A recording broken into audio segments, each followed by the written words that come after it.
안녕하세요. 데뷔페스트와 함께하는 컴포스 캠프에 참여하신 것을 환영합니다. 전 현재 스트림에서 안드로이드 디벨로퍼 애드보케이트로 재직 중이고요. 안드로이드 구글 디벨로퍼 엑스퍼트로 활동하고 있는 엄재웅입니다.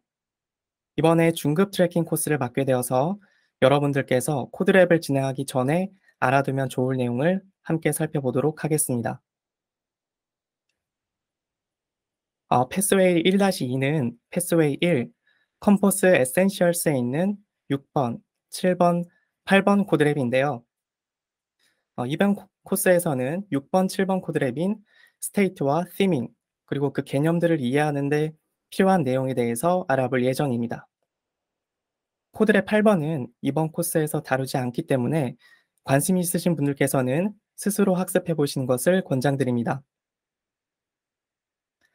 개념을 살펴보기에 앞서 코드랩 안내를 드리도록 하겠습니다.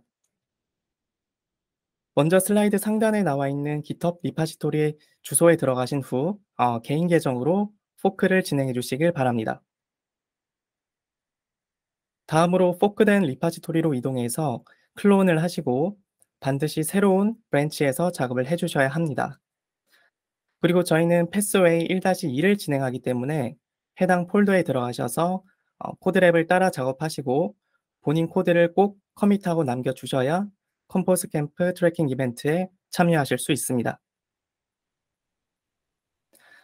네, 먼저 스테이트를 살펴보기 앞서 반드시 선행적으로 이해가 필요한 컴포스 페이시스에 대해서 살펴보도록 하겠습니다. 컴포서블 함수는 다음과 같이 크게 세 가지 단계에 걸쳐서 화면에 그려지는데요. 첫 번째로 어떠한 UI를 그릴지 결정하는 컴포지션 단계, 두 번째로 UI를 측정하고 어디에 배치할지 판단하는 레이아웃 단계, 마지막으로 UI를 렌더링하는 드로잉 단계, 이렇게 세 가지 순서로 동작합니다. 만약 좌측에 보이는 체크박스의 예시와 같이 이미 화면에 그려진 컴포저블 함수를 업데이트하고자 하는 경우에는 recomposition이라는 개념이 사용됩니다. recomposition이라는 것은 이름에서도 축축할 수 있듯이 이미 작업이 끝난 컴포저블 함수에 대해서 컴포지션 단계부터 새롭게 수행하는 작업입니다. 코드랩에 나오는 예시를 통해서 한번 살펴볼 건데요. 다음과 같이 체크박스를 포함하고 있는 태스크 아이템이 있습니다. 여기서 체크박스를 누르게 되면 recomposition이 발생하면서 체크박스를 업데이트하게 되고 체킹 마크가 화면에 그려지게 됩니다. 여기서 저희가 한 가지 주목해야 할 부분은 recomposition을 수행할 때 체크박스와 관련되지 않은 부분은 recomposition을 수행하지 않습니다. 이거는 스마트 리컴포지션이라고 부르는데요. 제팩 컴포저에서는 리컴포지션을 수행할 때 업데이트가 필요하지 않은 부분은 생략합니다. 이는 불필요한 작업을 최소화함으로써 성능을 향상시키기 위함인데요. 이와 같이 리컴포지션의 메커니즘에 대한 이해도가 높을수록 앱 성능의 향상도 함께 기대해 보실 수 있습니다. 퍼포먼스와 관련해서 더 심화 학습을 하고 싶으신 분들께서는 올해 구글 I/O 발표 영상인 제팩 컴포스 퍼포먼스 관련 영상과 저와 제 팀원이 함께 작성한 컴포스 퍼포먼스 최적화 가이드라인에 관한 포스터를 읽어보시는 것을 권장드립니다. 다음으로는 컴포스의 스테이트에 대해서 살펴보도록 하겠습니다. 컴포즈에서는 데이터를 읽기만 할 수 있는 스테이트와 데이터를 읽고 쓰는 것이 모두 가능한 뮤터블 스테이트, 이렇게 두 가지 종류의 스테이트가 존재합니다. 어디서 많이 본 것 같다는 생각이 드실 텐데요. 스테이트는 기존의 라이브 데이터와 플로우, 그리고 뮤터블 스테이트는 뮤터블 라이브 데이터, 스테이트 플로우와 유사한 느낌이라고 보시면 될 것 같습니다. 다음으로는 스테이트와 리컴포지션의 관계에 대해서 살펴볼 건데요. 처음에 컴포저블 함수는 이니셜 컴포지션을 완료하면 화면에 UI를 그리게 됩니다. 화면에 UI가 그려지고 버튼 클릭과 같은 유저 인터랙션을 통해서 이벤트가 발생하게 되는데요. 이 이벤트에 따라서 스테이트를 업데이트하게 됩니다. 스테이트가 업데이트되면 이미 화면에 그려진 UI를 업데이트하기 위해 리컴포지션이 발생하게 됩니다. 따라서 컴포저에서 내부적으로 스테이트의 변화를 관찰하고 있다가 스테이트 값에 변화가 생기는 경우에 리컴포지션을 수행함으로써 UI를 업데이트하게 됩니다. 스테이트의 특성을 간단하게 요약해 보면 다음과 같은데요. 첫 번째로 value holder 역할을 합니다. 스테이트는 기존의 라이브 데이터나 코틀린의 스테이트 플로우와 유사하게 하나의 오브젝트를 항상 들고 있습니다. 두 번째로 관찰 가능하다는 특성이 있는데요. 컴포즈의 런타임에서는 스테이트에 어떠한 변화가 발생하는지 항상 값을 관찰하고 있습니다. 마지막으로 리컴포지션 트리거 역할을 하는데요. 관찰하고 있는 스테이트의 값에 어떠한 변화가 생기면 리컴포지션을 수행함으로써 UI를 업데이트하도록 합니다. 네, 코드랩에 나오는 예시를 통해서 스테이트를 살펴볼 건데요. 우측의 화면과 같이 버튼을 누르면 카운트가 1씩 증가하는 간단한 화면이 있습니다. 코드를 보시면 컴포서블 함수 내에서 뮤테이블 스테이트를 이용해서 스테이트를 정의하고 있습니다. 하지만 이대로 빌드를 하시면 컴파일 에러가 발생하게 되는데요. 그 이유는 바로 리컴포지션 때문입니다.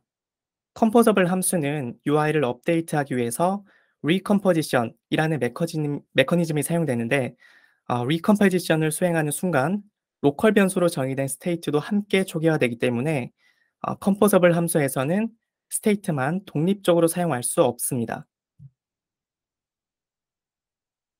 따라서 컴포저블 함수에서 스테이트를 정의하기 위해서는 remember라는 API를 함께 사용해야 합니다. remember라는 API는 오브젝트를 메모리에 저장해 놓았다가 리컴포지션이 발생했을 때 저장된 값을 그대로 가져오는 역할을 수행합니다. 따라서 리컴포지션이 발생하더라도 스테이트에 있는 값은 초기화되지 않고 유지할 수 있습니다. 만약에 컨피규레이션 체인지, 다크 모드 변경, 혹은 언어 세팅 변경과 같이 디바이스의 다양한 변화로 인해서 액티비티를 파괴하고 재생성하는 경우에는 remember saveable이라는 API를 통해서 스테이트 값을 복원하실 수 있습니다. 따라서 remember를 잘 활용하시면 리컴포지션에 의해 발생하는 비용을 줄이고 성능을 향상시켜 볼 수 있는데요. 간단한 예제를 통해서 살펴보도록 하겠습니다. 컨택트 리스트라는 연락처 목록을 순서대로 보여주는 간단한 컴포저블 함수가 있습니다. 보시는 것처럼 현재 레이지 컬럼 안에서 연락처 목록을 소팅하고 있는데요. 이런 경우는 연락처 목록과 관련 없는 다른 요소의 변경으로 인해 리컴포지션이 발생한 경우에도 매번 소팅 연상을 수행하게 됩니다. 따라서 불필요한 비용이 증가하고 성능이 저하될 수 있는데요.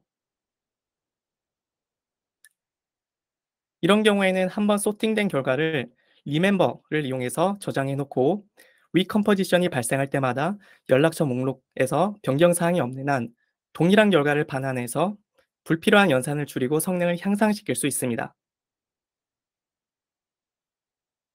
네, 이렇게 해서 컴포저블 함수 안에서 remember를 이용해서 스테이트를 정의하는 경우에는 stateful 하다고 부를 수가 있습니다.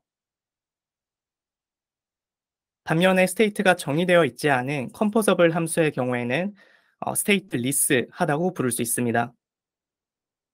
구글 가이드라인에 따르면 stateful보다는 stateless한 컴포저블 함수를 작성하도록 권장되고 있는데요. 그 이유는 stateless한 컴포저블 함수에는 다음과 같은 장점이 있습니다. 첫 번째로 스테이트를 제공하는 호출자 쪽에서 소스를 단일화시키고 소스의 원천이 유일하다는 것을 보장할 수 있기 때문입니다. 따라서 하나의 스테이트에 대해서 여러 개의 공급자가 생겨나고 그로 인해 발생할 수 있는 이슈를 최소화시킬 수 있습니다. 두 번째로 특정한 스테이트풀한 컴포저블 함수에 대해서만 스테이트를 관리할 수 있도록 하고 더 나아가서 외부에서는 스테이트에 대한 정보를 알 수 없도록 캡슐화를 하실 수 있습니다. 마지막으로 스테이트 리스는 스테이트로부터 자유롭기 때문에 더 독립적으로 사용할 수 있고 결과적으로 재사용성을 높이실 수 있습니다. stateful 한 함수를 stateless하게 만드는 것을 state hoisting이라고 부릅니다. 코드랩에 나오는 예시를 통해서 한번 살펴볼 건데요. 보시는 것처럼 현재 state가 정의되어 있고 state를 읽거나 쓰는 작업들이 모두 water counter라는 컴포저블 함수 내에 정의된 state를 통해서 이루어지고 있습니다. stateless하게 만들기 위해서는 먼저 정의되어 있는 state를 함수의 파라미터로 옮기는 작업이 필요합니다. 뮤터블 스테이트의 경우에는 스테이트의 값을 변경할 수 있기 때문에 그 작업은 하이 오더 펑션, 즉 람다를 통해서 호출자 쪽에서 처리하도록 역할을 위임합니다. 따라서 스테이트 호이스팅은 컴포저블 함수의 스테이트를 호출자 쪽에서 관리하도록 역할을 위임함으로써 재사용성을 높이는 것을 의미합니다. 모든 컴포저블 함수를 스테이트리스하게 만들 수는 없겠지만 최대한 스테이트리스가 가능하도록 최소 단위로 컴포저블 함수를 구현함으로써 재사용성, 유닛 테스트, 디버깅 등 다방면에서 이점을 취하실 수 있습니다. 다음으로는 테마에 대해서 살펴보기 전에 컴포지션 로컬에 대해서 살펴보도록 하겠습니다. 저희가 한 가지 가정을 해볼 건데요. 컴포서블 A, B, C가 있고 A에 있는 값을 컴포서블 B를 거쳐서 C에 전달해야 하는 상황입니다. 가장 일반적인 방법은 파라미터를 통해서 전달하는 방법입니다. 하지만 이렇게 되면 소스의 공급원이 유일하다는 가정하에 컴포서블 B와 C는 A에 대해서 의존성을 갖게 됩니다. 이렇게 되면 의존성을 명확하게 할 수 있다는 장점이 있지만 모든 하위 컴포서블 함수에 대해서 파라미터를 추가해야 되기 때문에 불필요한 파라미터 전달이 반복됩니다. 이런 경우는 컴포즈에서 제공하는 컴포지션 로컬이라는 것을 사용해 볼 수 있는데요. 컴포지션 로컬 프로바이더의 스코프를 통해서 하위 컴포저블 함수들에게 데이터를 암시적으로 전달할 수 있습니다. 특히 이런 식으로 컴포저블 함수의 트리 구조가 복잡해지는 경우는 훨씬 유리하게 처리하실 수 있습니다. 컴포즈에서 기본적으로 제공하는 컴포지션 로컬도 있지만 다음과 같이 본인만의 컴포지션 로컬을 정의해서 사용할 수도 있습니다. 자세한 내용은 아래에 있는 안드로이드 공식 가이드를 참조해 주시길 바랍니다.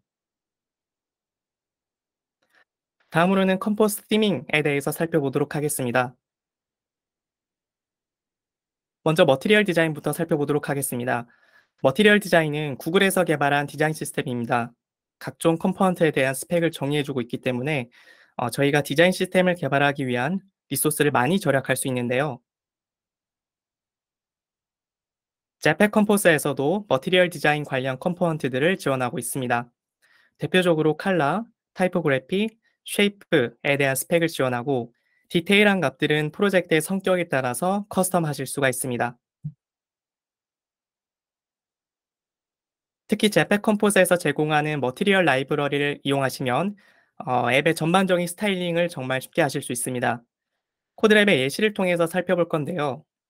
머티리얼 팀이라는 컴포저블 함수를 이용해서 컬러, 타이포그래피, 쉐이프를 커스텀할 수 있고 머티리얼 팀 컴포저블 함수의 하위 스코프에 속한 모든 컴포저블 함수에 대해서 동일한 스타일링을 적용하실 수 있습니다.